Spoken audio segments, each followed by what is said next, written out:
दोस्तों 1991 में एक हिस्टोरिकल रॉन्ग्स की प्रथा शुरू हुई थी। उस वक्त तो मजबूरी थी, हमको अपना सोना लंदन में रखना पड़ा था। लेकिन दोस्तों उसके बाद से हमने जो भी सोना खरीदा वो लंदन में ही खरीदा है। देखते ही देखते हो यूं गया कि हमारा जो सोना डोमेस्टिकली स्टोर्ड है उससे अधिक सोना लंदन में था। दोस्तों हमने इसे time and again point out किया, आपको याद होगा इसी चैनल में ये वीडियो बनाया था। आप में से काफी लोगों ने देखा कि किस प्रकार से हम ब्लंडर कर रहे हैं, अपना सोना यूके में रख रहे हैं। ये एक प्रकार का कॉलोनियल टैक्स है और अब हम यूके पे भरोसा नहीं कर सकते। रशिया से सीखिए। और इस वीडियो में आप लोगों ने भी कहा था कि भारत का सोना भारत में होना चाहिए। वैसे ही आप लोगों ने कहा था कि भारत सरकार को आपने भी अपील किया था कि सोना वापस लाएं। वैसे ही आप देख सकते हैं भारत का वास्तविक गोल्ड रिजर्व वही है जो भारत के पास है, बाकी पे भरोसा नहीं किया जा सकता। आपने कहा India has to think over this. कमाल की बात क्या है दोस्तों, सरकार देख रही है, सरकार सुन रही है। सरकार ने यह फैसला ले लिया है, हिस्टोरिकल डिसीजन है। यूके से 100 टन सोना वापस आ चुका है। यूके के होश उड़ चुके हैं। उसका लंदन मेटल एक्सचेंज जो दुनिया का सबसे बड़ा बुलियन रिजर्व बुलियन एक्सचेंज है, उसको अब भारत कहीं ना कहीं ओवरटेक करने वाला है, क्योंकि सोना का सबसे बड़ा मार्केट भारत है। दुनिया का 1/4 सोना भारत कंज्यूम करता है। जाहिर सी बात है दोस्तों, गिफ्ट सिटी में क्या हो रहा है उस पर भी चर्चा करेंगे। साथ ही साथ ये न्यूज क्या है जल्दी से आपको बता देता हूं। आप देख सकते हैं रातों रात आरबीआई ने 100 टन सोना यूके से मंगवाया है, किसी को पता भी नहीं चला। और यहां पर दोस्तों देख सकते हैं यूके के वॉल्ट से इंडिया के वॉल्ट में इसको लाया गया है। 1991 में जो एक प्रथा शुरू हुई थी जिसके द्वारा हम सोना यूके में खरीद रहे थे या अपना सोना यूके में गिरवी रख रहे थे, वो खत्म हो चुकी है। गिरवी तो बस वैसे एक ही बार रखा था। अब दोस्तों यहां पे देखने वाली बात क्या है कि ये बस शुरुआत है, और भी इसी प्रकार की क्वांटिटी में सोना वापस भारत लाया जाएगा। आप देख सकते हैं इंडिया दुनिया का सबसे बड़ा गोल्ड बायर बन के उभरा है 2009 से 2022 में। देख सकते हैं वन ऑफ द लार्जेस्ट है। और उसके बाद तो हमने और सोना खरीदा है, बहुत ज्यादा सोना हमने एकत्रित किया है। आज भी अगर आप देखें तो आरबीआई के पास 55.5 बिलियन का सोना है। टन्स की बात करूं तो 827 टन सोना भारत के पास है। टोटल फॉरेन एक्सचेंज रिजर्व आज सोना से 8.7% टोटल बास्केट का वैल्यू है, जो कि 7.75% बस कुछ महीने पहले हुआ करता था। तो अब हम सोना बढ़ा रहे हैं। जब हम गोल्ड बढ़ा रहे हैं तो जाहिर सी बात है वो गोल्ड सच में भारत का रिजर्व है जब वो भारत में होगा, जैसा आप लोगों ने कहा। दोस्तों आप देख सकते हैं इंडिया का जो गोल्ड रिजर्व था वो कांस्टेंट हुआ करता था 2004 से 2009 के बीच में। फिर क्या होता है, मनमोहन सिंह सरकार थी, उनके दौरान आईएमएफ ने उनसे रिक्वेस्ट किया कि हमसे 200 टन सोना खरीद लीजिए। आईएमएफ को खुश करने के लिए हमने 200 टन सोना खरीदा और ये लंदन मेटल एक्सचेंज में खरीद के यूके में जमा करवा दिया।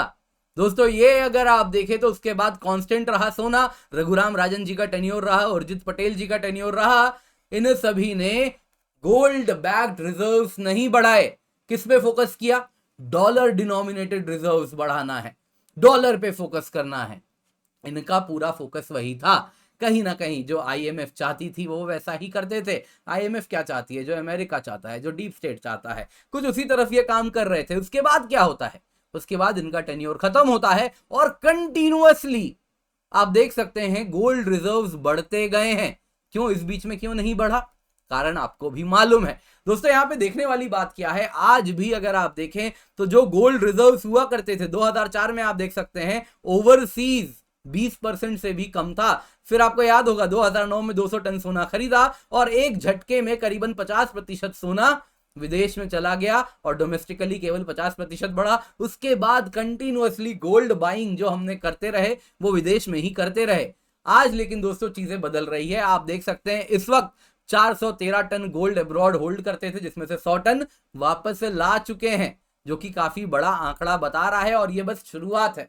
सवाल यहां पर बहुत उठता था कि आरबीआई आखिरकार सोना विदेश में क्यों होल्ड करती है? तो दलील दिया जाता था जी बाकी देश भी ऐसा ही करते हैं। क्या बाकी देश सच में ऐसा करते हैं? करते हैं अगर वो छोटे गरीब देश होते हैं तो। क्योंकि वो कहते हैं कि जी देखिए आरबीआई बाहर इसलिए होल्ड करती है, लंदन मेटल एक्सचेंज में लार्जेस्ट मेटल्स मार्केट है, तो day to day operation easy होता है, कितना सोना खरीदना है कितना बेचना है। इस प्रकार से हम कहीं ना कहीं सोना बेच के अपनी करेंसी को भी मेंटेन कर पाते हैं जरूरत पड़ने पे, तो ये सारा ऑपरेशन इजी हो जाता है। दूसरा वो कहते हैं कि देखिए जो लंदन मेटल एक्सचेंज है वो BIS के पास भी हम सोना रखते हैं, क्योंकि बैंक ऑफ इंटरनेशनल सेटलमेंट है। तो वो जैसे RBI हमारे भारत के HDFC, ICICI इन सारे बैंक्स के लिए सेंट्रल बैंकर है, वैसे ही RBI जैसे अन्य सेंट्रल बैंक्स का सेंट्रल बैंकर BIS है। तो उनको करेंसी ट्रांजैक्शन में gold as a collateral use किया जाता है, तो वो आसान हो जाता है। शॉर्ट पीरियड ऑफ टाइम में पैसा उठाना है तो कम रेट में हम उठा पाते हैं। लेकिन सवाल यहां पे उठता था, क्या ये ऑपरेशन करने के लिए इतने बड़े क्वांटिटी में गोल्ड बाहर रखने की आवश्यकता है? हमने 1991 में अपना सोना बैंक ऑफ इंग्लैंड शिप करवाया था। उस वक्त इकोनॉमिक क्राइसिस को हमको कहीं ना कहीं पार पाना था, IMF की शर्तें थी। अक्टूबर 2009 में IMF को खुश करने के लिए हमने 200 टन सोना वापस विदेश में खरीदा। उसके बाद हम क्यों नहीं सुधर रहे? यहां पे दोस्तों देखने वाली बात क्या है, कुछ लोग कहते हैं कि जी इसलिए भी करते हैं ना क्योंकि जो वॉल्ट्स हैं, भारत में भरोसा नहीं है, हम तो विदेश में रखते हैं, वहां वॉल्ट सिक्योर होता है। दोस्तों गांबिया और छोटे छोटे देश ये सब बात करें तो समझ आता है। वो कहें कि देखिए day to day operation easy है, थोड़ा सा ही सोना है तो वहीं रख लो, वो समझ आता है। लेकिन भारत जो कि इतना बड़ा गोल्ड मार्केट है, जिसका सेंट्रल बैंक भी इतना ज्यादा गोल्ड स्टोर करता है, वो ऐसी दलील थोड़ी दे सकता है। RBI का गोल्ड का वॉल्ट है नागपुर में, जो कि ऐसा वैसा वॉल्ट नहीं है, IMF गोल्ड डिपॉजिटरी है। IMF के गिन के दुनिया में 3 से 4 वॉल्ट हैं, उसमें से ये एक है। तो क्या ये दलील दी जा सकती थी कि सिक्योरिटी नहीं है? ये तो कहीं ना कहीं बहुत ही हास्यास्पद बात होती दोस्तों। लेकिन चीजें बदलने लगी। आपने देखा किस प्रकार से रशिया के जो एसेट्स थे वो फ्रीज किए गए हैं यूरोप के द्वारा।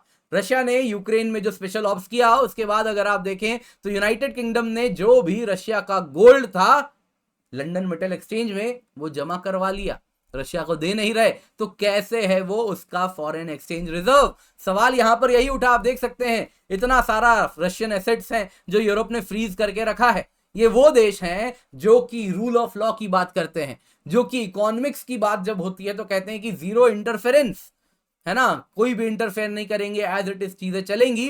वो सब रूल बेच खाते हैं जब बात उनके इंटरेस्ट की होती है। तो सवाल यहां पर यही उठा, can we trust the wild west? नहीं कर सकते इन पे भरोसा। नतीजन क्या हुआ आप देख सकते हैं, बाकी बड़े बड़े देश नहीं करते इन पर भरोसा। फ्रांस कहां रखता है अपना सोना? आप देखिए तो स्टार्टिंग में सेकेंड वर्ल्ड वॉर के दौरान अगर आप देखें तो अपना सोना डिस्ट्रीब्यूट करवा के US भिजवा दिया था, जो वर्ल्ड वॉर के से बहुत दूर था, एक ओशन दूर, वहां पे उसका सोना रखवाया था। लेकिन 1960s के बाद फ्रांस ने अपना सारा सोना न्यूयॉर्क वगैरह से मंगवा लिया और बैंक डी फ्रांस में वो रखता है। सितंबर 2013 तक 91% फ्रांस का गोल्ड पेरिस में है, 9% अब्रॉड है, जिसके द्वारा डे टू डे ट्रांजैक्शंस और वो सारी चीजें फैसिलिटेट होती हैं। तो हम भी यही कर सकते थे, चाइना भी तो यही करता है। चाइना का ऑफिशियल गोल्ड रिजर्व 2262 टन है, सभी का सभी उसके देश में है। यहां पे अगर आप देखें तो कहां पे चाइना का बाहर कितना है किसी को नहीं मालूम, चाइना सोना कहां रखता है ये भी किसी को नहीं मालूम। कहा जाता है या तो पीपल्स बैंक ऑफ चाइना में है या PLA के पास है, थोड़ा थोड़ा डिस्ट्रीब्यूट करके इन लोगों ने रखा है। तो इस तरीके से अगर आप देखें तो बड़े देश जो काम करते हैं वो अब हम कर रहे हैं। नागपुर में IMF रिपोजिटरी है। इंडिया को हम बुलियन मार्केट का हब बनाना चाह रहे हैं क्योंकि भारत में गोल्ड का क्रेज अनपैरेलल्ड है। इंडिया वर्ल्ड का सेकंड बिगेस्ट कंज्यूमर है, सेकंड बिगेस्ट इंपोर्टर है गोल्ड का। आपके मेरे जैसे लोग शादी में, विवाह में, छोटी छोटी फंक्शन में भी सोना खरीदते हैं, देते हैं और रखते भी हैं। दोस्तों भारत सालाना 8 से 850 टन सोना भारत के लोग खरीदते हैं, ये सब हम इंपोर्ट कराते हैं। तो ऑलरेडी इंडिया इतना बड़ा मार्केट है, 25% of the world's gold demand है, लेकिन हम ग्लोबल प्राइस जो है वो सेट नहीं कर पाते। गोल्ड का भाव क्या होगा लंदन मेटल एक्सचेंज डिसाइड करता है।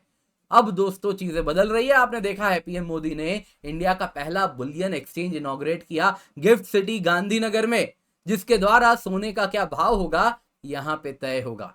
अब जब RBI भी अपना सोना यहां लाएगा, कहीं ना कहीं गिफ्ट सिटी पे भरोसा दुनिया को बढ़ेगा।